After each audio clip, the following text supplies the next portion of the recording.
Our in-depth coverage of this story continues now.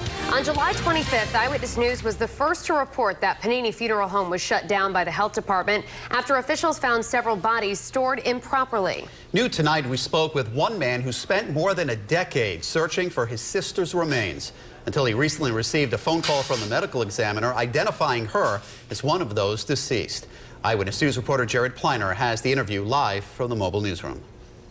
That's right, Mike and Shannon. 11 years to be exact. Russell Gunn said he wanted to speak out because he feels for the other families involved here. He says his own family has gone through a lot of pain on top of the anguish, of course, of losing a loved one. I never dealt with it. Last month, when Russell Gunn heard that the ME had seized bodies and cremated remains from Panini Funeral Home on Federal Hill, he had a gut feeling. She's got to be in there. She is his sister, Carolyn White. Carolyn died in 2003 at the age of 53. Then just days ago, Gunn says he received a call from the health department. Said they had found the ashes in the garage and that a funeral home would take care of everything. Gunn said he was shocked by the reality. Because I thought it was a lost cause until everything came out.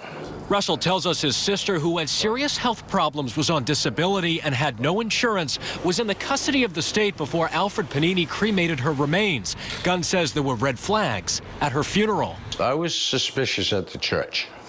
He's very adamant about taking the ashes back. He said, I gotta have those back.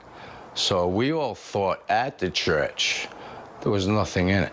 Russell tells us he relentlessly tried to recover his sister's ashes from Alfred Panini, but to no avail. He said he was very busy. He said he worked for the amnesty office. Would get to me. I went up there, rang the bell, nobody answered. That went on for years. Now Russell Gunn feels betrayed with his sister's memory, dishonored. It's a trust issue. That was my only sister. So it did hurt a lot. Russell Gunn, in fact, says he doesn't even know how his sister officially died, her official cause of death. He never received a death certificate. He's now hopeful that he can recover her remains at long last and ensure that she will finally be at peace. Live with the mobile newsroom tonight, I'm Jared Pliner, Eyewitness News. And please stay with Eyewitness News for continuing coverage on air and online. It's a story we first broke and have been tracking since July. You can count on us to bring you more information as we press police for more details. Coverage continues tomorrow on Eyewitness News this morning beginning at 4:30.